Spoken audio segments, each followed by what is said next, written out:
Hello everyone, আসসালামু আলাইকুম। দেখতে পারতেছো একটা ফ্লোরাল বাটারফ্লাই থিম কেক। তো লাস্ট ভিডিওতে তোমরা জানতে চেয়েছিলে যে এই বাটারফ্লাই শেপটা আমি কিভাবে এনেছি। তো এইটা কিন্তু একটা রাউন্ড কেককে কেটে দেন আমি বাটারফ্লাই শেপটা বানিয়েছি। তো আজকে তোমাদের সাথে আমি এই কেকটার ডেকোরেশনের পাশাপাশি কিভাবে এই বাটারফ্লাই শেপটা বানিয়েছি সেটাও তোমাদের সাথে শেয়ার করব। তো ভিডিওতে দেখতে পারতেছো আমি রাউন্ড শেপ কেকটাকে একদম মাঝ বরাবর কেটে নিয়েছি।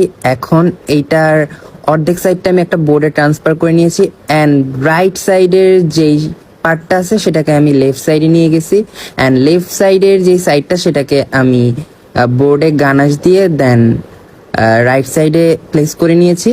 তো তোমরা সবাই জানতে চাও যে এই কেকগুলো আমি কত ইঞ্চি প্যানে বেক করেছি। তো এখানে যে বাটারফ্লাই কেকটা দেখতে পারতেছো এটা আমি 8 ইঞ্চি প্যানে বেক করে নিয়েছি আর এখানে টোটাল 2.5 পাউন্ড কেক আছে। তো এখানে আমি লেফট সাইডের যেই পার্টটা এটা রাইট সাইডে নিয়েছি এন্ড রাইট সাইডের যে পার্টটা লেফট সাইডে নিয়েছি এটা কিন্তু আমি একটু আড়াআড়ি ভাবে প্লেস করেছি যাতে বাটারফ্লাই এর একটা শেপ আসে।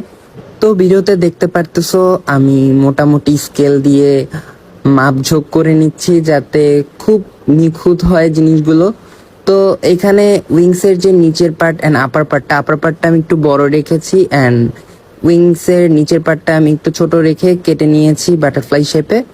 এখন আমি যেই সাইডগুলো আছে যেখানে আমার কেকের লেয়ারগুলো দেখা যাচ্ছে, দেখতে পারতেছো আমার কেকের লেয়ারগুলো কত সুন্দর হয়েছে। তো এগুলো যেন ফ্রিজে রাখার পর যেন এটার ময়েস্টনেস কমে না যায় সেই জন্য আমি ওগুলোকে লক করে দিচ্ছি ক্রিম দিয়ে, জাস্ট ক্রাম কোট করে নিচ্ছি যেটাকে বলে। এইবার একটা ক্লিয়ার স্ক্র্যাপার সাহায্যে পুরো কেকটাকে আমি সুন্দরভাবে স্মুথ করে নিচ্ছি যাতে ডেকোরেশনের টাইমে কোনো প্রবলেম না হয়, কারণ বাটারফ্লাই শেপ কেকে প্রচুর পরিমাণ এজেস থাকে, কোনাকানি থাকে। এখন এগুলোকে যদি আমি সুন্দরভাবে ক্রাম কোট না করি সেই ক্ষেত্রে ডেকোরেশনের টাইমে প্রবলেম হবে অবশ্যই। তো এইখানে সুন্দরভাবে ফিনিশিং করাটা খুবই জরুরি। তো এখন শেপটা সুন্দরভাবে স্মুথ করা হয়ে গেলে এবার আমি বোর্ডটাকে সুন্দরভাবে মুছে নিব। তো এখানে যে একদম কোনাগুলো আছে সেগুলো আমি একটা প্যালেট নাইফের সাহায্যে একটা টিস্যু দিয়ে মুছে নিচ্ছি যাতে এটা ডেকোরেশন করার পর ওই ক্রাম কোটের ক্রিমগুলো দেখা না যায়। তো ভিডিওতে দেখতে পারতেছো আমি কত সুন্দরভাবে একটা প্যালেট নাইফের সাহায্যে পুরো বোর্ডটাকে ক্লিন করে নিয়েছি।